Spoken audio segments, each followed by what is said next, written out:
Hi, I am Dr. Will Weber, the teacher for this online Math 152 class. Calculus 2, I'll admit that as a student, I hated Calculus 2. In fact, I avoided it. Well, I mean, I took it. I got a B or something, I don't know, but it just, to get an A in a math class didn't make any sense. And then as a couple of years of trying to avoid it as much as possible, I ended up as a grad student having to be a TA for Calc 2 class, and all of a sudden I couldn't understand what my problem was. This is good stuff. Well, I don't know. So maybe, maybe because of all my experience with it, I'll be able to help you through some of your difficulties because I certainly had mine. But anyway, here we go. Let's walk through the syllabus here so that you get to know what to expect from this class and what I'm expecting from you. So here we go. This is Math 152, Calc 2. This is section Online 1. It is, of course, winter of 2018. Prerequisite for this class is C or better in Math 151. Prereqs are a funny thing. Besides being a mathematician, I've also been an electrician. I was an electrical administrator for, certified in the state of Washington for any electrical company. I had to pass a test to become an administrator. There were 3 parts to the test. You had to get a 70% or better on each part. The major calculations part, I got 90% on. That was no problem. The other part, the National Electric Code, I did probably in the 85% range. The Washington State Electric Code, I got a 71%. Good enough to pass. So I'm an administrator. I can work for an electrical company. So we do a job, and the inspector comes, and does the inspector say, hey, you got 70% of the stuff right, you pass? No, the inspector doesn't say that. The inspector says, you got one thing wrong, go fix it. Math is the same way, we get to let you in with a C, but you aren't going to get out with a C. You need to fill in all of your stuff. Calc 2 uses every scrap of algebra you have ever learned, every scrap of trig you have ever learned. If you've got holes in your algebra and trig, we need to fill them in, right? Now I understand, you haven't had much chance to use a lot of trig yet. You're going to get the chance this quarter. I will help you through this, right? But you've got to realize that if you think the square root of 25 is 7, you're not going to make it.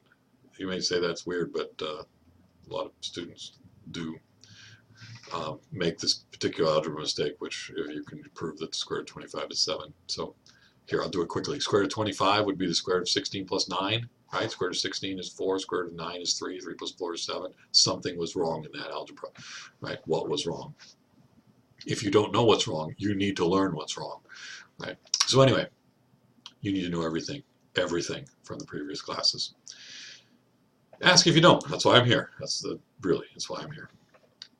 So of course you've made it to WAMAP if you're here and you know that the course ID number is 15900 and the enrollment key is 152. You wouldn't be here watching this video if you didn't know that. So anyway, I am Dr. William T. Weber. You can call me Will. My office is LDC 221. I'll point out that this is an online class. I find it usually the case that online students seem to forget that their teacher is an actual physical real person that has an actual real physical office on the campus of Whatcom Community College. You are more than welcome to come in and talk to me and get help from me here physically, face to face. LDC 221, it's a great place. I'm in my office right now. You can see all the fun stuff behind me. I have a fun time doing math. I have for years, and anyway, it's a fun place. Come on in and visit me. My official office hours are from noon to 1, Monday, Tuesday, Wednesday, and Thursday. I have to have official office hours, so that's what they are. I have only 1 face-to-face class and then 2 online classes, so my schedule looks, like I teach my morning class. I'm done at 9:30, so I'm in my office from 9:30 to 2 or 3 whenever I go home or whenever I have some afternoon meetings. So anytime, essentially, during the day from 9:30 to 2, my office door is open. Stop in. If you want to make an appointment, please, you can do that too. Or just stop in, really. If the door's open, come on in. I'm here and willing to help. Phone number 360-383-3566. Give me a call if you need to. If I'm in my office, I will talk to you. If I'm not, you can get my voicemail, and that gets forwarded to my email, and then I listen to it, and then I get back to you. So Anyway, my email, if you want to contact me that way, wweber@whatcom.edu. Of course, you can contact me just by using the WAMAP messaging system. That works really well as well. So anyway, that's my information. The text is the same text that we use for Calc 1 and we will use for Calc 3 and 4. It is Early Transcendentals, Calculus Early Transcendentals 7th edition by Stewart. The Early Transcendentals part means that the logs and exponentials, inverse trig was all done last quarter, done early. When I took calculus in college, we didn't do exponential functions and log functions until Calc 2. Anyway, it was later. So anyway, we covered chapters 5, 6, 7, and 8, and 9, not necessarily in that order. Topics include techniques of integration and then applications of integration. We will end the quarter with a little bit of chapter 9, the introduction to differential equations. All right. Here's the list of outcomes, things that the department thinks you will learn from doing this class, that you will be able to do by the end of it. When you're studying for quizzes and tests, this is not a bad place to look to see what I might be testing on. Anyway. Yeah, so, and of course the core learning abilities, this is the college has their 5 things that they think you ought to get by the time you get a degree. Quantitative literacy is one of them, and that's what I'm testing, is to see if you're quantitatively literate. Now let me point out that I don't see any way that you could get to a Calc 2 class without being quantitatively literate. All you need to do is pass Math 99 and we consider that quantitatively literate. You've made it that far. We are just enhancing your quantitative literacy so that you're, yes, very quantitatively literate. So here we go. Yes. Oh, I've got to give you a grade. So, I got to base that grade on something. Here's the things I'm going to, base it on. Homework, discussions, and whatnot. Homework is not part of your grade. But homework is what makes your grade. Think about anything that you can do really well. Are you a basketball player? Are you a violin player? Are you a knitter? Do you sew? Do you, I don't know. There's lots of things people do really well. Dance, write, do math. I don't know. What is it? Whatever it is, think about how much time you spend doing it. I mean, look behind me, all these things. I built all of them. Well, like 99% of them. And that's a lot of time that I spent calculating and doing and building and, to get good at something, it takes time. And so that's what I see the homework as. It's the practice. It's what it's going to take for you to get good at math. Okay? It's not part of your grade. I will test you later. This is just practicing before you get tested. That's what homework's all about. There's 2 types of homework. There's the homework that's on WAMAP. Within each week, there was a content section, and this content section has subsections, but then there'll be problems to do in there, and those problems are graded automatically. Tell you whether you're right or wrong. They're not part of your grade, but they are graded, so you know whether they're right or wrong. They're really nice and easy to link to the discussions, as we'll talk about discussions in a moment. But if you're working on one of those problems, there should be a link that says, "Hey, I got a question," and then it brings you automatically to discussion to ask a question.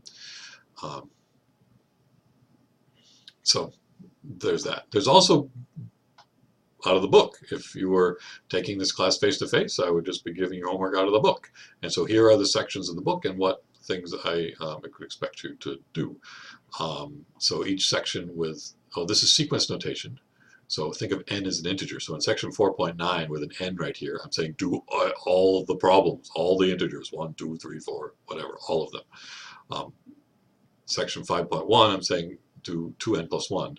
So if n is an integer, 2 times n is an even integer, and then you add 1 that's odd. So this is saying do all the odds, right? Are there any 4n plus 1s in here?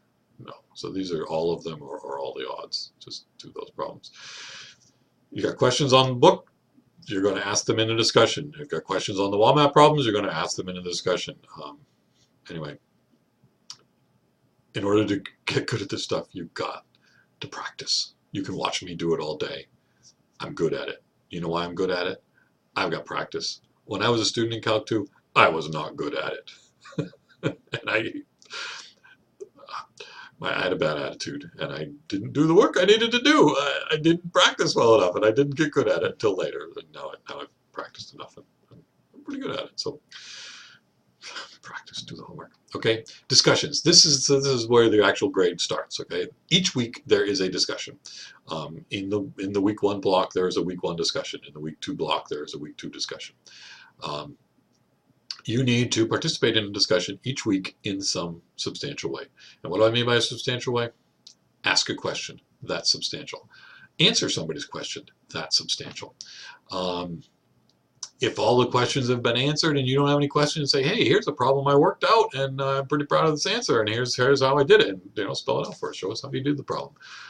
Do something that's going to help either you or help somebody else understand it. Answering people's questions is an amazing way to learn, to be able to organize your own thoughts to the point of being able to explain to somebody else how to do something. Helps your own thoughts, organizes yourself to learn the thing better. Yeah, so that's substantial. Help someone else on a question. Sometimes it's a matter of, hey, I found this cool website that had a video that helped me learn this material this week. So and post that link. Something every week. There's 11 weeks, so there's 11 of those discussions. I say 12 discussions because in week 0 there's the introduce yourself one. So introduce yourself. That's part of your grade. This is 10% of your grade. Okay, then there's quizzes. Now here's where these are like homeworks that I'm actually going to grade. So each week, well, there's 11 weeks, and in 9 of those weeks, so not the midterm week and not the final week, the other 9 weeks, there's a quiz. The quiz shows up on Wednesday and it's due Sunday at midnight. Okay, it's 4, 5, 6 problems, not a lot of problems usually, it's on WAMAP. You get 3 attempts per problem. The quizzes are to be done by yourself, right? You can work with everybody else, ask all kinds of questions you want on the homework, but on the quizzes, by yourself. If anybody posts a question about quizzes on the discussions, I delete it. And then make sure people know, no talking about the quizzes. Do them by yourself. Okay, by yourself. So anyway, yeah, there's quizzes. We'll take a look at the calendar in a moment to see where they are. The quizzes are worth 30% of your grade. I will drop the lowest of all your quizzes.